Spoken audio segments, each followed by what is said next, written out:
Espiritismo e cristianismo. Pergunta: pode um cristão ser espírita ou umbandista e frequentar suas sessões? Resposta: não. A. O Espiritismo nega 40 verdades essenciais da doutrina cristã. Ensina reencarnação. Afirma a aparição dos espíritos do além evocados pelos médiuns. E ensina muitas outras heresias opostas à doutrina cristã, negando principalmente o poder salvador de Jesus Cristo. A reencarnação, pregada pelo Espiritismo, é a mais diabólica tentação contrária à clara doutrina bíblica e a toda a moral cristã.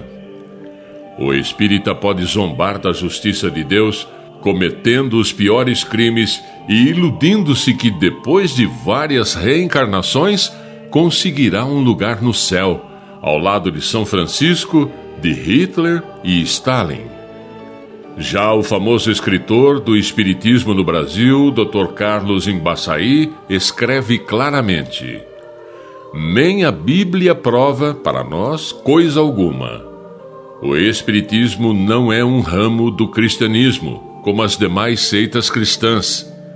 Não assenta seus princípios nas escrituras sagradas. A nossa base é o ensino dos espíritos, daí o nome Espiritismo. Daí vale para os cristãos a advertência de Jesus: cuidai-vos dos falsos profetas que se apresentam em pele de ovelha, mas por dentro são lobos vorazes. São Mateus 7,15. B. O que diz a Bíblia sobre as práticas espíritas? Resposta: lemos em Deuteronômio 18, 9 a 14. Não se achará no meio de ti quem pratique a adivinhação, o sortilégio, a magia, o espiritismo, a evocação dos mortos, porque todo homem que fizer tais coisas constitui uma abominação para o Senhor. Levítico 20, 6, 27. Se uma pessoa recorrer aos espíritas, adivinhos, para andar atrás deles, voltarei minha face contra essa pessoa e a exterminarei do meio do meu povo. Qualquer mulher ou homem que evocar espíritos será punido de morte. C. Nas sessões espíritas, há realmente contatos com os espíritos do além? Resposta: não. Eis um de muitos exemplos. Uma senhora nascida na Argentina, mas residente há anos em Curitiba, Paraná, narra o seguinte: faz alguns anos morreu minha filha. Os espíritas me procuraram prometendo-me que me poriam em comunicação com ela. Eu, aflitíssima como estava, aceitei e fui à sessão. Quando o chefe dos trabalhos me anunciou a presença dela, comecei, é claro, a falar em espanhol, língua essa que em casa nos era mais familiar. Mas, para meu grande desapontamento, minha filha havia esquecido o espanhol e somente sabia falar em português. Minha decepção cresceu de ponto, atingindo o clímax, quando pedi que ela me dissesse, para maior garantia de identificação, o apelido que ela tinha em casa. Até seu próprio apelido ela havia esquecido. Isso era demais. Levantei-me indignada, lançando em rosto dos responsáveis pela sessão essa verdadeira palhaçada que estavam cometendo comigo. Em consequência disso, não quero nem falar em espiritismo. A revista norte-americana Woman's Companion, para experimentar a veracidade ou mentira dos médiuns espíritas, inventou uma história sobre um tal soldado George Bartlett, de 27 anos, falecido na invasão de Okinawa, que deixou a viúva Bárbara com 2 filhos e $5.000. Agora, os repórteres desta revista, disfarçados, perguntaram a 20 diferentes médiuns espíritas em nome da viúva Bárbara o que devia fazer com os $5.000 e se devia casar-se novamente com um funcionário do banco e ir morar em Nova York. As respostas dos médiuns eram todas diferentes, às vezes contraditórias e fantásticas. Mas nenhum médium declarou: "Não consigo comunicar-me com o espírito de seu marido, porque ele não existe", em A Inventada Viúva Bárbara. E só esta resposta teria sido a verdadeira.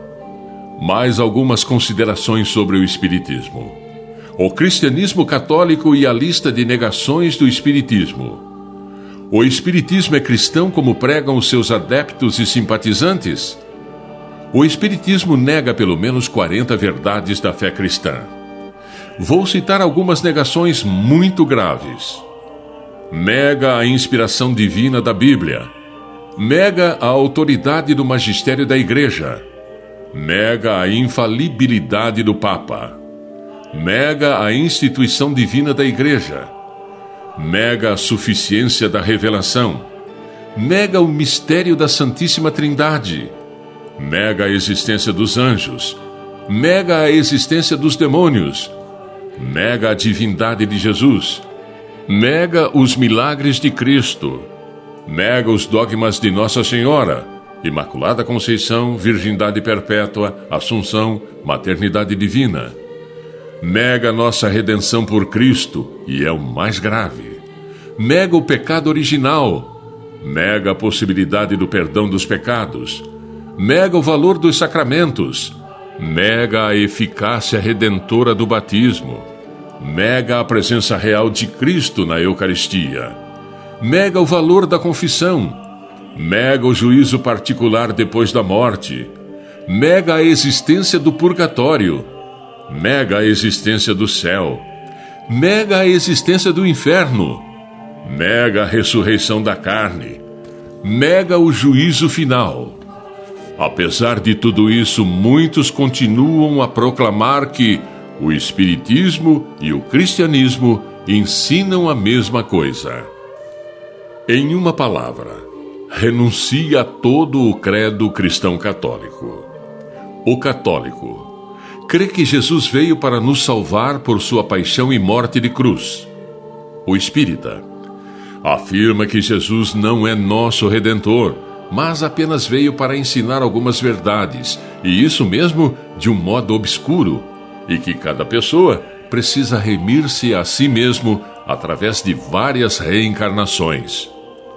No entanto, Jesus na cruz disse a São Dimas, o bom ladrão, que também fora crucificado: "Hoje estarás comigo no paraíso." Lucas 23, 43. Jesus eliminou nitidamente nessa expressão a chance de qualquer reencarnação. Dimas não reencarnaria muitas vezes para ser salvo.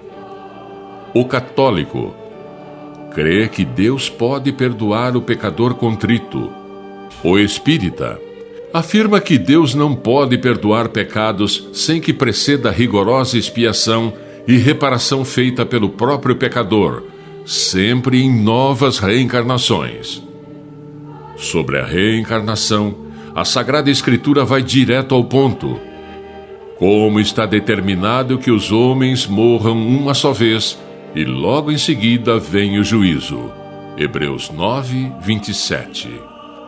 Ninguém precisa reencarnar e morrer várias vezes e ser julgado inúmeras vezes. A prática do espiritismo sempre foi severamente proibida por Deus. A seguir, estão alguns textos da Bíblia com referência ao espiritismo e também à adivinhação, que frequentemente acompanha os que se dizem médiuns. Não recorrais aos médiuns, nem consulteis os espíritos para não vos tornardes impuros. Eu sou o Senhor vosso Deus. Levítico 19, 31. Se alguém recorrer aos médiuns e adivinhos, prostituindo-se com eles, eu voltarei minha face contra ele e o eliminarei do meio do povo. Levítico 20, 6. Não se ache o meio de ti quem faça passar pelo fogo seu filho ou sua filha, nem quem se dê à adivinhação, à astrologia, aos agouros, ao feiticismo, à magia, ao espiritismo, à adivinhação ou à invocação dos mortos. Porque o Senhor teu Deus abomina aqueles que se dão a essas práticas. E é por causa dessas abominações que o Senhor teu Deus expulsa diante de ti essas nações. Deuteronômio 18, 10, 12. Portanto, concluindo, que fique bem claro: o espiritismo é abominável diante de Deus. E como não existem 3 caminhos, são apenas 2, ou seja, o que conduz a Deus e o que leva ao inimigo de Deus. Esteja, pois, bem alerta, porque a ação do espírito das trevas é tirar as pessoas do verdadeiro evangelho, o único que Jesus deixou. Ouça a seguir o que São Paulo diz na Epístola aos Gálatas, capítulo 1, versículos 6 a 10. Mas, ainda que alguém, nós, ou um anjo baixado do céu, vos anunciasse um evangelho diferente do que vos temos anunciado, que ele seja anátema, maldito. Repito aqui o que acabamos de dizer. Se alguém pregar doutrina diferente da que recebeste, seja ele excomungado. Gálatas 1, 6 a 10.